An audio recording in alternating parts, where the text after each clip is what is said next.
सूर्यपुर प्राचीन भारत का एक गांव जिसमें किसान अपने खेतों में सूखे और गरीबी से जूझते हैं। यहाँ जीवन की चुनौतियां हर कदम पर हैं। अर्जुन, जो एक युवा किसान का बेटा है, अपने दिल में एक योद्धा बनने का सपना संजोए हुए है। लेकिन अर्जुन की आत्मा में कर्तव्य और अपेक्षाओं का टकराव है। जहां उसे अपने परिवार के लिए काम करना है, जबकि उसकी आकांक्षाएं उसे श्रेष्ठता की ओर खींचती हैं। अर्जुन के मन में एक द्वंद्व है। वह अपने पिता के खेतों को देखता है, जहां सूखा उनकी मेहनत पर पानी फेर रहा है। उसकी मां की चिंता और गांव वालों की निराशा उसे लगातार टोकती है। लेकिन उसके सपनों में चमक है, जो उसे योद्धा बनने के लिए प्रेरित करती है। क्या वह अपनी कर्तव्यपरायणता को छोड़कर अपने सपनों का पीछा करेगा, या वह अपने परिवार और गांव की जिम्मेदारियों से भागे बिना अपनी राह बना सकेगा? इस उलझन के बीच अर्जुन एक गुरु से मिलता है, जो उसे कर्मयोग का गहन ज्ञान देता है। गुरु ने उसे सिखाया कि कर्म की साधना में ही असली सफलता है। वह उसे समझाते हैं कि कैसे बिना फल की इच्छा के कार्य करना ही सच्चा योग है। अर्जुन को यह समझ में आता है कि वह अपने कर्तव्यों को निभाते हुए भी अपने सपनों की ओर बढ़ सकता है। एक दिन गांव पर आती ऐतिहासिक चुनौती, जब पास के दुश्मन ने हमला कर दिया। अर्जुन की योद्धा भावना जाग उठती है। वह समझ जाता है कि यह मौका है अपनी भावना को खुद पर काबू पाने का और अपनी जिम्मेदारियों का निर्वाह करने का। गांव की रक्षा करते हुए वह न केवल अपने कर्तव्यों का पालन करता है, बल्कि अपने भीतर की शक्ति को भी पहचानता है। अर्जुन की इस यात्रा में उसे यही सीख मिलती है कि कर्मयोग का पथ उसे उसकी आत्मा की गहराइयों में ले जाता है। उसने अनुभव किया है कि जब कार्य को उच्च उद्देश्य के लिए किया जाता है, तब वह व्यक्ति न केवल अपने लिए बल्कि दूसरों के लिए भी रोशनी बनता है। अर्जुन अब जानता है कि उसका असली कार्य केवल उसका व्यक्तिगत सपना नहीं है, बल्कि गांव और समाज के कल्याण के लिए भी है। सूर्यपुर का नाम सुनते ही एक छोटे से गांव की तस्वीर आंखों के सामने आती है, जहां खेतों में लहलहाती फसलें और दूर दूर तक फैली हरियाली है। लेकिन इस खूबसूरत गांव की कहानियां केवल फसलों तक सीमित नहीं हैं। अर्जुन, एक यौवन से भरा युवक, इस गांव का दिल है, जो अपने सपनों और वास्तविकताओं के बीच जूझ रहा है। अर्जुन की आंखों में चमक है, जो उसकी महत्वाकांक्षाओं को दर्शाती है। उसकी महत्वाकांक्षा योद्धा बनने की है। एक ऐसा योद्धा जो न केवल अपने गांव की रक्षा कर सके, बल्कि अपने परिवार का नाम भी रोशन कर सके। लेकिन इस सपने के पीछे एक कड़ी वास्तविकता है, अपने परिवार की जिम्मेदारियां। अर्जुन को अपनी मां और छोटी बहन का ध्यान रखना है, जो उसकी सफलता के लिए हमेशा इंतजार कर रही हैं। गांव में खड़ी चुनौतियों ने अर्जुन के स्वप्न को मुश्किल बना दिया है। गांव की गरीबी और लोग जो समस्याओं में उलझे हुए हैं, उन्हें हर दिन संघर्ष करना पड़ता है। अर्जुन को शिक्षा प्राप्त करने के क्रम में बार बार रुके हुए अवसरों का सामना करना पड़ता है। उसकी इच्छा है कि वह अपने गांव की स्थिति को बदल सके, लेकिन आर्थिक संकट और कमजोर सामाजिक ढांचे ने उसके कदमों को रोक दिया है। अर्जुन के लिए यह द्वंद्व केवल उसका व्यक्तिगत नहीं है, यह पूरे गांव का है। उसकी रोजमर्रा की जिंदगी में यह टकराव न केवल उसकी योजनाओं को प्रभावित करता है, बल्कि उसके आत्मविश्वास को भी कमजोर करता है। गांव के महानुभाव उसे समर्थित करने की कोशिश करते हैं, लेकिन उसकी महत्वाकांक्षाएं और परिवार की जिम्मेदारियां हमेशा आपस में टकराती रहती हैं। इस संघर्ष में अर्जुन ने अपने मन में ठान लिया है कि वह इस समस्या का समाधान निकालेगा।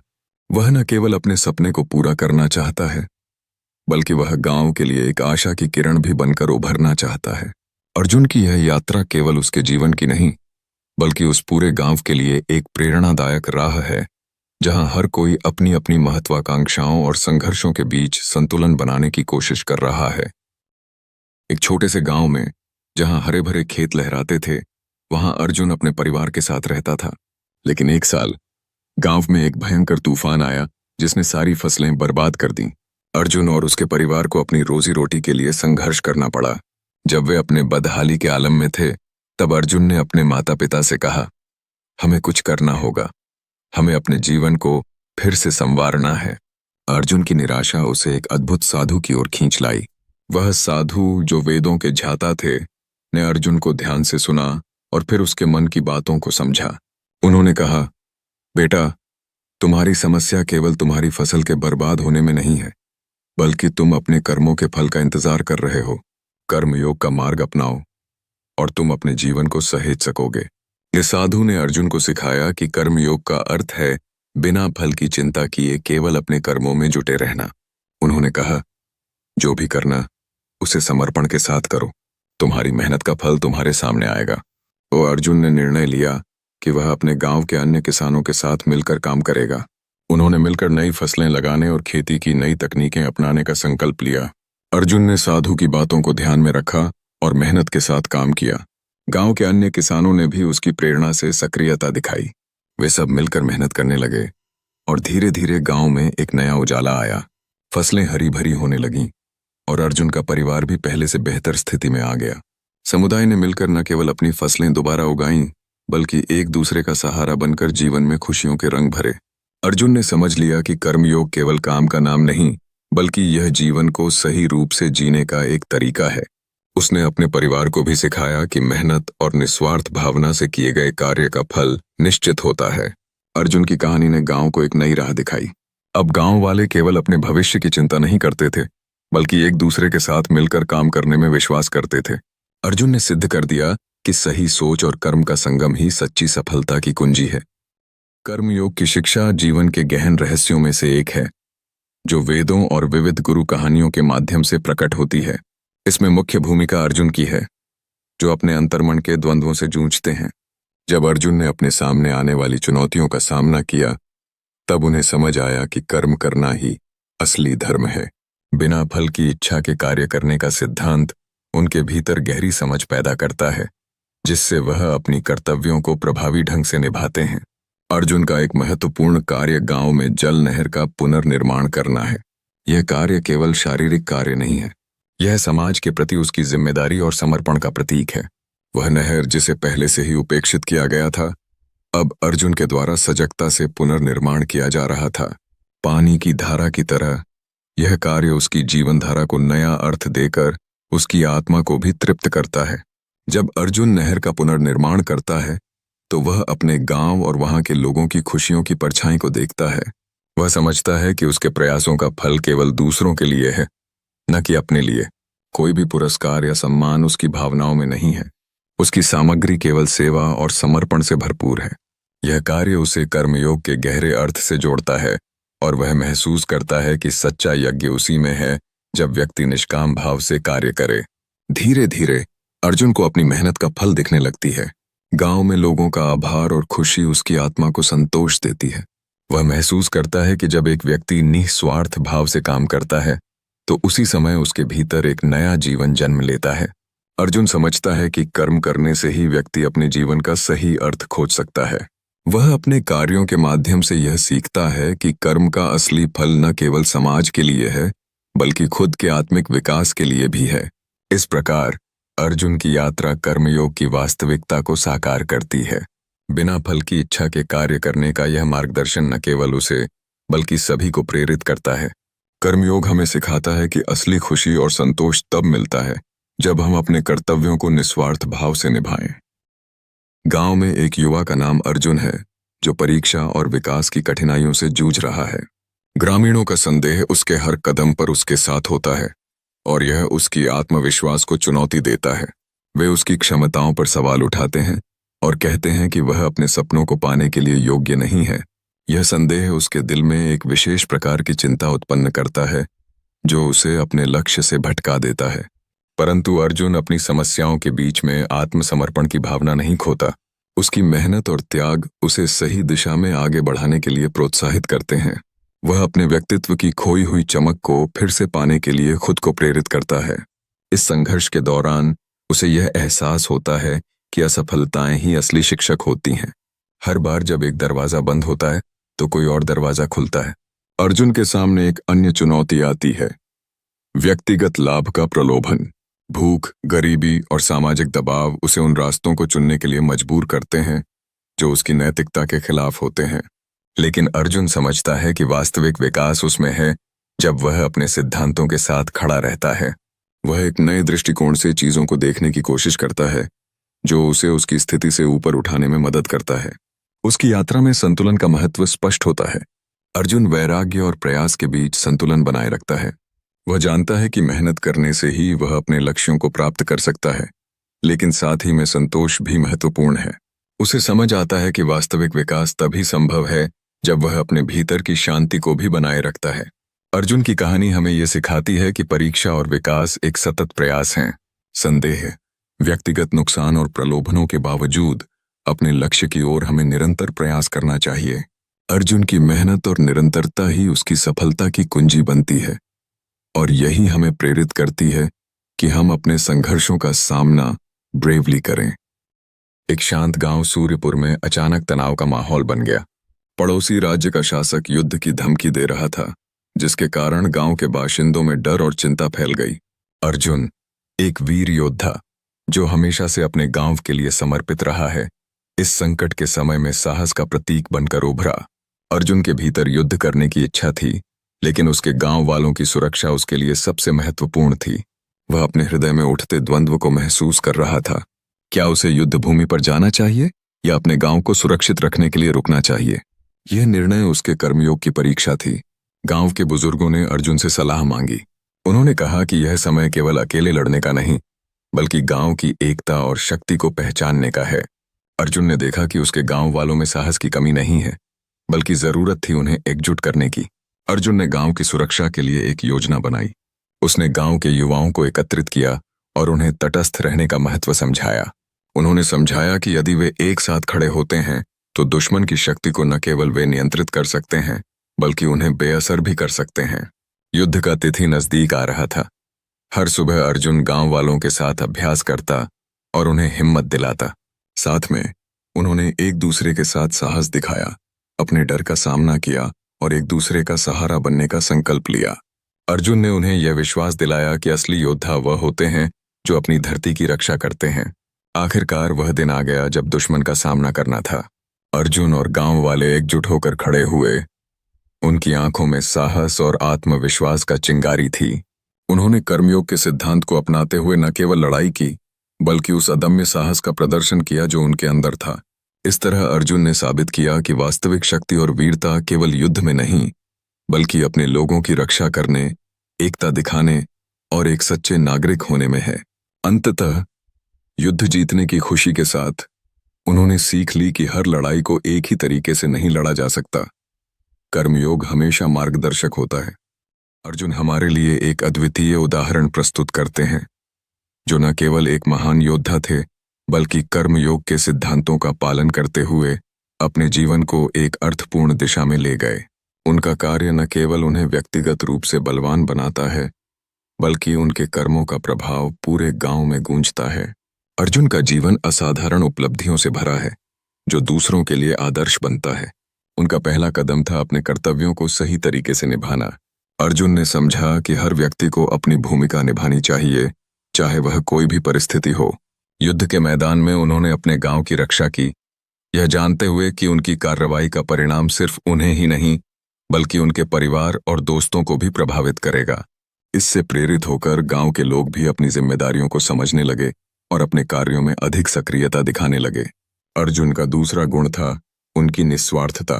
वो व्यक्तिगत लाभ के लिए लड़ाई नहीं लड़ते थे, बल्कि उन्होंने अपने गांव की सुरक्षा और समृद्धि के लिए जोखिम उठाए। इस विचार ने गांव में एक सकारात्मक बदलाव उत्पन्न किया। लोग अर्जुन के मार्गदर्शन में आगे बढ़ने लगे, अपने आप को गांव की भलाई के लिए समर्पित कर दिया। इस प्रक्रिया में उन्होंने न केवल व्यक्तिगत उपलब्धियां हासिल कीं, बल्कि एक सामूहिक भावना का निर्माण भी किया। कर्मयोग के सिद्धांतों का पालन करते हुए अर्जुन ने अपने कार्यों को सही दिशाओं में मोड़ने के लिए ध्यान और समर्पण की शक्ति का इस्तेमाल किया। उनकी नेतृत्व क्षमता ने गांव वालों को यह सिखाया कि किताबी ज्ञान से ज्यादा महत्वपूर्ण है उस ज्ञान को अपने जीवन में उतारना। उनके कार्यों ने उदाहरण प्रस्तुत किया कि किस प्रकार मेहनत, समर्पण और निस्वार्थ सेवा से जीवन को अर्थपूर्ण बनाया जा सकता है। अर्जुन की प्रेरणा ने गांव को एकजुट किया और सभी को यह एहसास कराया कि अपने कार्यों में ईमानदारी और निष्ठा रखनी आवश्यक है। उन्होंने यह सिद्ध कर दिया कि महान कार्य छोटी छोटी कोशिशों से शुरू होते हैं। इस तरह अर्जुन न केवल एक महान योद्धा बने, बल्कि एक प्रेरणा के स्रोत भी बने, जो कि उनके गांव के प्रत्येक व्यक्ति के जीवन में एक मील का पत्थर बन गए। सूर्यपुर का गांव हरे भरे खेतों और नीले आसमान के बीच बसा था, लेकिन सूखे ने उसकी तस्वीर बिगाड़ दी थी। गांव के लोग निराश थे और उनकी उम्मीदें भी सूखती जा रही थीं।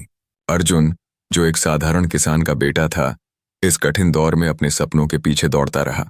उसका सपना था एक योद्धा बनना, लेकिन उसकी जड़ें इस गांव से इतनी मजबूत थीं कि उसे अपने परिवार की जिम्मेदारियों का एहसास होता था। हर सुबह अर्जुन खेतों में काम करने जाता। अपनी माँ सावित्री के प्रेरणादायक शब्द उसके कानों में गूंजते रहते। बेटा, मेहनत का फल मीठा होता है, वह हमेशा कहती। लेकिन अर्जुन का दिल एक और कहानी कहता था, एक ऐसी कहानी जो उसे धूप में तलवार उठाने के लिए प्रेरित करती थी। वह अक्सर सोचता कि क्या योद्धा बनना किसी किसान बनने से बड़ा है। गांव में चलती धूल और सूखी नदियों की चुप्पी ने अर्जुन को और अधिक बेचैन किया। एक दिन जब उसने देखा कि गांव की जल नहर सूख गई है, तब पूरी स्थिति उसके लिए और भी गंभीर हो गई। ग्रामीणों का डर उनके चेहरों पर साफ नजर आ रहा था। बिना पानी के फसल कैसे उगेगी? एक बुजुर्ग ने चिंता से कहा। यह सुनकर अर्जुन का मन दुविधा में पड़ गया। अर्जुन के सामने दो रास्ते थे। वह एक रास्ता चुन सकता था जिसमें वह अपने गांव और परिवार के लिए लड़ता और मेहनत करता, या फिर दूसरे रास्ते पर चलकर अपनी सपनों को पूरा करने के लिए निकल सकता था। लेकिन क्या अपने सपनों का पीछा करना उसके परिवार की भलाई के लिए सही था? उसकी सोच में रह रहकर यही सवाल उठता। अंत में अर्जुन ने ठान लिया कि उसे अपने गांव के लिए कुछ करना होगा। वह जानता था कि किसी योद्धा के रूप में उसे ताकतवर बनने के लिए तैयारी करनी होगी, लेकिन उसके लिए यह भी जरूरी था कि वह अपने परिवार को इस निराशा से निकाल सके। उसने विचार किया, यदि मैं अपने गांव के लिए लड़ता हूं तो यही मेरे लिए सबसे बड़ा युद्ध होगा। इस निर्णय ने उसकी सोच और दिशा को बदल दिया। गांव में उस शाम का माहौल अनोखा था। जब एक साधु ने कदम रखा तो उन्हें देखकर लोगों का ध्यान अपने आप खींचा गया। उनकी आंखों में एक गहरी शांति छिपी थी और मुस्कान ने आत्मविश्वास की कहानी बयां की। अर्जुन, जो सामान्य से संघर्ष कर रहा था, ने सुना कि यह साधु गांव के मंदिर में ठहरे हैं। उसके मन में जिज्ञासा और उत्सुकता ने उसे मंदिर की ओर बढ़ने के लिए प्रेरित किया। मंदिर में पहुंचकर अर्जुन ने उन साधु को प्रणाम किया। उसकी आंखों में उलझन और मन में विचारों की हलचल थी। अर्जुन ने अपने मन की बात कही, गुरुजी, मैं योद्धा बनना चाहता हूं, लेकिन परिवार की जिम्मेदारियां मुझे रोक रही हैं। मेरे सपने और मेरे कर्तव्य के बीच यह द्वंद्व मुझे परेशान कर रहा है। मैं क्या करूं? साधु ने मुस्कुराते हुए उसकी बातों को सुना और फिर सहजता से जवाब दिया, अर्जुन, तुम्हारा द्वंद्व नया नहीं है। यह हर एक इंसान की कहानी है जो जीवन में सही मार्ग खोजने की कोशिश करता है। मैं तुम्हें एक सिद्धांत बताना चाहता हूं जो भगवान श्री कृष्ण ने गीता में अर्जुन को सिखाया था। कर्मण्येवाधिकारस्ते मा फलेषु कदाचन, अर्थात तुम्हारा अधिकार केवल कर्म पर है, फल पर नहीं। ये शब्द सुनकर अर्जुन का मन विचारों में खो गया, लेकिन उसके चेहरे पर अनिश्चितता थी। इसके बाद अर्जुन ने हंसी के साथ सवाल किया, लेकिन गुरुजी, फल की चिंता न करने पर मेहनत का क्या फायदा? वेद गुरु ने हल्की हंसी में कहा, मान लो तुम एक बीज बोते हो। तुम्हारा काम उसे सही तरीके से बोना, पानी देना और उसकी देखभाल करना है। लेकिन क्या वह बीज एक विशाल पेड़ बनेगा और कितने फलों को देगा, ये तुम नहीं तय कर सकते। प्रकृति, ईश्वर और समय इसके निर्णायक हैं। अगर तुम फल की चिंता में डूबे रहोगे तो अपने कार्य को भी ठीक से नहीं कर पाओगे। उसी क्षण अर्जुन ने समझा कि असली सफलता उस मेहनत में है जो अपना उत्तरदायित्व निभाते हुए बिना फल की चिंता किए होती है। वेद गुरु के शब्दों ने उसके दिल में एक नई ऊर्जा भर दी। अब वह जान गया था कि उसे अपने कर्तव्यों का पालन करना है और अपने सपनों की ओर बढ़ना है। उसके भीतर एक नया संकल्प जागृत हुआ जो उसे अपने पथ पर आगे बढ़ने की प्रेरणा देगा। कर्मयोग का पहला पाठ वेद गुरु ने अर्जुन को एक कार्य सौंप कर दिया। उन्होंने अर्जुन से कहा, गांव की जल नहर को फिर से चालू करने की जिम्मेदारी लो। यह तुम्हारा कर्तव्य है, लेकिन इसे करते समय यह मत सोचो कि इससे तुम्हें क्या मिलेगा। बस काम करो। अर्जुन को यह बात अजीब लगी, लेकिन उसने गुरु की बात मान ली। उसने ठान लिया कि उसे यह जिम्मेदारी निभानी है। अर्जुन ने अगले दिन गांव वालों को इकट्ठा करना शुरू किया, परंतु कई लोगों ने उसे हंसकर कहा, अर्जुन, यह नहर सालों से सूखी है, इसे ठीक करना असंभव है। उन्होंने उसकी मेहनत पर सवाल उठाए, लेकिन अर्जुन ने हार नहीं मानी। उसने अपना कार्य शुरू किया और पत्थर हटाने, मिट्टी खोदने जैसे कठिन कार्यों में जुट गया। इस प्रक्रिया में उसने ग्रामीणों को भी प्रेरित किया, जिससे वे भी उसके साथ मिलकर कार्य करने लगे। कई बार अर्जुन थक कर चूर हो जाता था। उसके मन में विचार आते, अगर यह नहर फिर भी नहीं चली तो मेरी मेहनत बेकार जाएगी। लेकिन उसने हमेशा वेद गुरु की यह सीख याद रखी, कर्म करो, फल की चिंता मत करो। धीरे धीरे उसका मन शांत हो गया और वह बस काम में डूब गया। उसे न प्रशंसा की चाह थी, न असफलता का डर। 1 महीने की मेहनत के बाद एक सुबह अचानक नहर में पानी की बूंदें दिखाई दीं। धीरे धीरे पानी की धारा बनी और खेतों तक पहुंचने लगी। यह एक चमत्कार की तरह था और गांव वाले खुशी से झूम उठे। लेकिन अर्जुन के मन में एक अलग शांति थी। उसने अनुभव किया कि काम करने की प्रक्रिया में ही सच्चा सुख था, न कि परिणाम में। अर्जुन की इस यात्रा ने हमें यह सिखाया कि कर्मयोग केवल कार्य करना नहीं है, बल्कि अपने कर्तव्यों को बिना किसी स्वार्थ के निभाना है। यह समझना कि सफलता या असफलता से अधिक महत्वपूर्ण है कार्य करते रहना। जब हम अपने कर्मों में पूर्णता लाते हैं, तभी हम आत्मिक संतोष और वास्तविक खुशी प्राप्त करते हैं। सूर्यपुर के किसानों का हर्ष राहत भरा था जब जल नहर फिर से प्रवाहित हुई थी। लेकिन वह खुशी जल्दी फीकी पड़ गई जब आसमान ने बारिश देने की बजाय केवल कठिन दिखाया।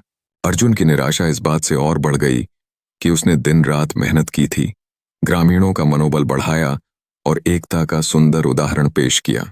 जीवन के इस अनिश्चित उतार चढ़ाव में उसने खुद से सवाल किया, क्या मेरे प्रयास व्यर्थ हैं? एक रात चांद की मंद रोशनी में उसके मन की उलझनें गहराती गईं।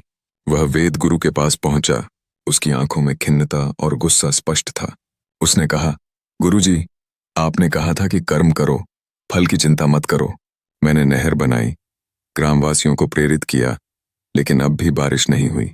क्या ये सब खाली थे? अर्जुन के शब्दों में निराशा छुपी हुई थी। गुरुजी ने अर्जुन को ध्यान से देखा।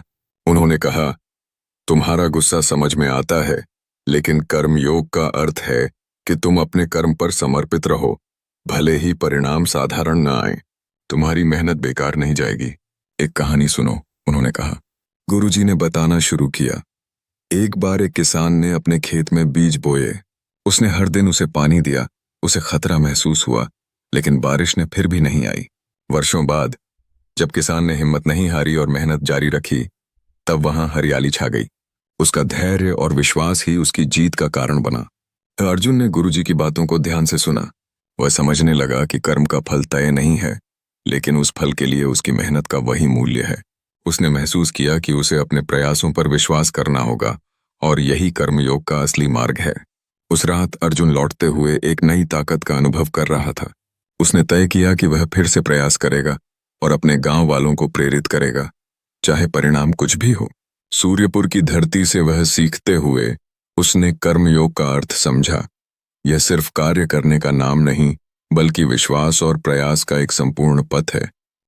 कई साल पहले एक साधु एक बंजर गांव में पहुंचे, जहां हर दिशा में सूखी जमीन थी और लोग भूखमरी से जूझ रहे थे। साधु ने अपनी साधना से प्रेरित होकर वहां के एकमात्र बंजर खेत में एक बीज बोने का निश्चय किया। उनका उद्देश्य केवल बीज बोना नहीं था, बल्कि उस बीज की देखभाल करना भी था।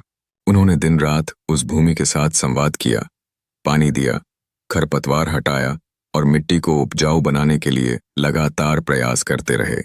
लेकिन बीज बोने के कई महीनों बाद भी कोई बदलाव नहीं आया। गांव वाले उन्हें मूर्ख समझने लगे। वे धीरे धीरे उनकी मजाक उड़ाने लगे, जस तस करते हुए कहते, साधु पागल हो गया है, इस बंजार जमीन पर कुछ भी उग नहीं सकता। फिर भी साधु ने अपनी मेहनत और विश्वास को बनाए रखा। उनकी आंखों में एक अनोखी चमक थी, जो यह बताती थी कि उनके भीतर एक गहरा विश्वास था कि एक दिन उन्हें फल मिलेगा। एक दिन अचानक बारिश हुई और उस बीज से एक छोटा सा पौधा अंकुरित हुआ। यह दृश्य गांव के लोगों के लिए एक चमत्कार के समान था। धीरे धीरे उस छोटे से पौधे ने विशाल वृक्ष का रूप धारण किया। उसके फल और छाया ने गांव के लोगों को जीवन संजीवनी दी। अब गांव की भूमि उपजाऊ हो गई थी और लोग नई उम्मीदों से भर गए थे। वेद गुरु ने उस समय अर्जुन की ओर देखा और सवाल किया, क्या साधु ने उस पौधे के उगने की गारंटी ली थी? से अर्जुन ने सिर झुकाया। गुरु ने आगे कहा, नहीं, साधु का काम था सिर्फ बीज बोना और उसकी देखभाल करना। फल देना प्रकृति और ईश्वर के हाथ में था। तुमने भी नहर बनाई, यह तुम्हारा बीज था, अब उसे समय दो। बेटे, इस कहानी ने अर्जुन को यह सिखाया कि धैर्य और विश्वास के साथ किए गए प्रयासों का फल अवश्य मिलता है। जब वेद गुरु ने अर्जुन को नया कार्य सौंपा, तो उसके मन में अनिश्चितता और संदेह का साया गहरा हो गया। अकेले उसने सोचा, यह काम असंभव है। तालाब तो विशाल है और मेरे पास संसाधन भी नहीं है। लेकिन गुरुजी ने उसे याद दिलाया कि कर्मयोगी वह है जो अपने मन की शक्ति से मुश्किलों को पार करता है। अर्जुन को यह चुनौती स्वीकार करनी थी, चाहे जो भी हो। अगली सुबह जब अर्जुन तालाब के पास पहुंचा, तब उसे उस प्राचीन तालाब की विकृति देखकर अफसोस हुआ। तालाब मिट्टी और कचरे से ढका हुआ था और उसके चारों ओर कांटे और पुराने पेड़ों की जड़ें थीं। उसने एक फावड़ा उठाया और खुद को कार्य में जुटाने का निर्णय लिया। पहले दिन का कार्य कठिन था और शरीर दर्द से बिखर गया था। दूसरे दिन लोगों की टिप्पणियां और ताने उसके आत्मबल को और कमजोर करने लगे। यह निराशा उसे हर ओर से घेरे हुए थी। हालांकि अर्जुन को वेद गुरु की शिक्षाएं याद आने लगीं। कर्म करो, फल की चिंता मत करो। ये शब्द उसके मन में गूंजने लगे। उसने अपने भीतर से आवाज उठाई, मैं केवल इस कार्य को इसलिए कर रहा हूं क्योंकि यह मेरा कर्तव्य है। इस विचार ने उसे नई शक्ति प्रदान की। वह हर दिन सुबह से लेकर शाम तक बिना किसी शिकायत के काम करने लगा। धीरे धीरे तालाब का एक कोना साफ होने लगा।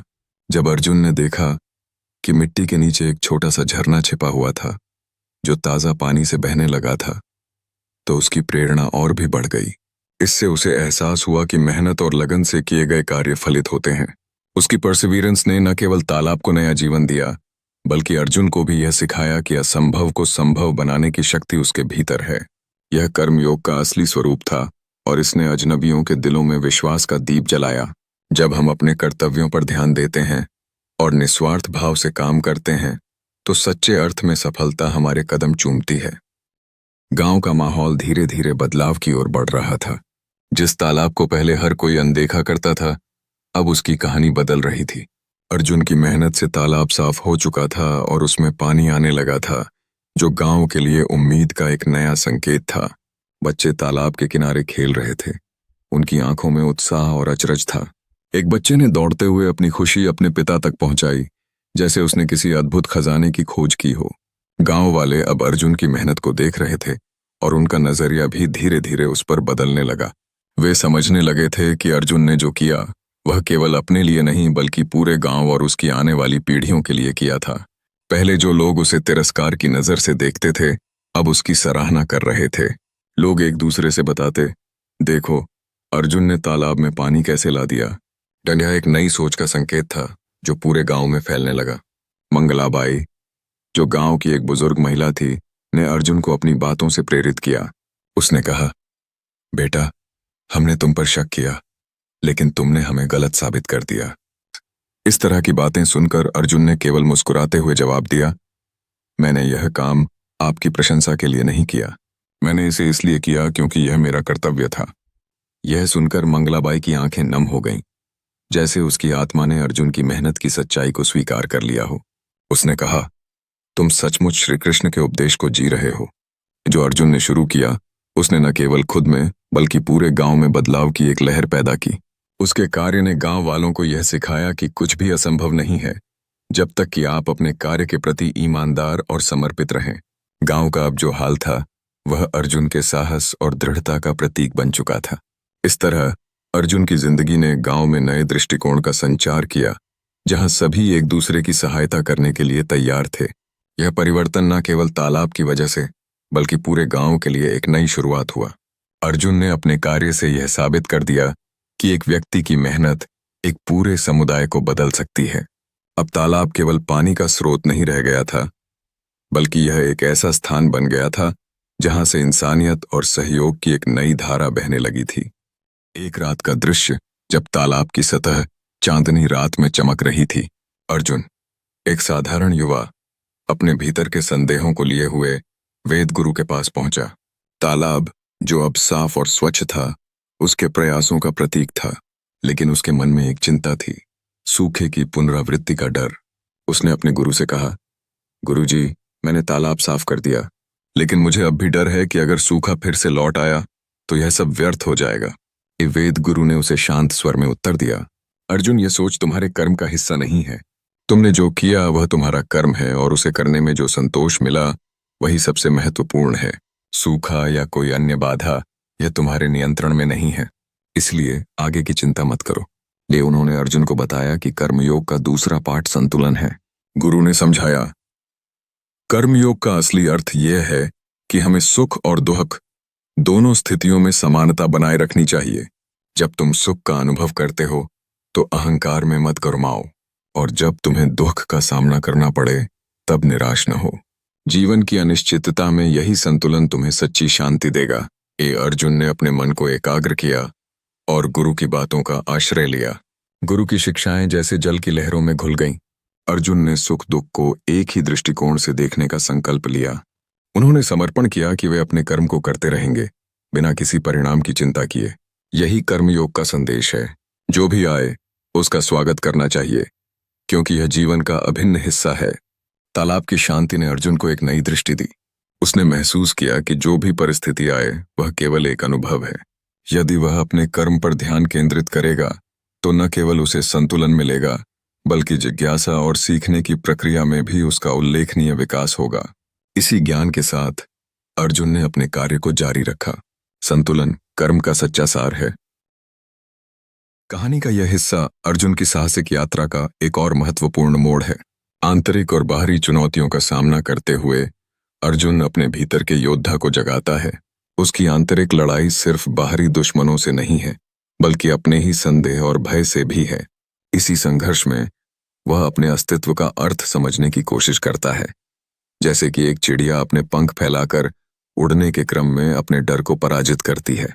गांव में बदलाव की लहरें चल रही हैं।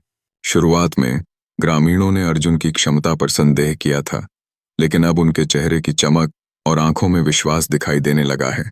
गांव के लोग अर्जुन को अपने आसपास पाते हैं, जैसे कि एक सूरज के चारों ओर घूमते तारे। उनके समर्थन से अर्जुन को न केवल अपनी ताकत मिलती है, बल्कि यह भी एहसास होता है कि उसकी लड़ाई केवल उसकी नहीं, बल्कि पूरी गांव की है।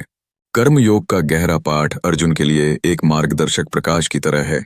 वह समझता है कि अपने कर्तव्यों का पालन करना एक धर्म है और इससे आत्मा की शुद्धता का एहसास होता है। इस समझ के परिणाम स्वरूप अर्जुन की प्रतिबद्धता न केवल उसके लिए, बल्कि उसके पूरे गांव के लिए प्रेरणा बन जाती है। वह अपने सपनों की ओर बढ़ता है, जैसे एक बहार में खिलता हुआ फूल। जैसे जैसे कहानी आगे बढ़ती है, अर्जुन की चुनौती न सिर्फ उसके स्वयं के लिए, बल्कि समाज के लिए एक्शन का हिस्सा बन जाती है। वह अपने गांव की रक्षा करने के लिए तैयार है। उसकी आंखों में एक नया दृष्टिकोण और आत्मविश्वास है। इस यात्रा में वह न केवल एक योद्धा बनेगा, बल्कि एक सच्चा नेता भी, जो अपने लोगों के लिए उम्मीद का स्रोत बनता है। अर्जुन की कहानी का यह हिस्सा हमें सिखाता है कि असली शक्ति हमारे आंतरिक संघर्षों की पराजय में है। जैसे एक धातु आग में तपकर मजबूत बनती है, अर्जुन भी अपनी परीक्षाओं से फलित होकर एक सच्चे योद्धा के रूप में उभरता है। उसकी यात्रा हमें प्रेरणा देती है कि कठिनाइयों का सामना करने से ही हम अपने सपनों की ऊंचाइयों को छू सकते हैं।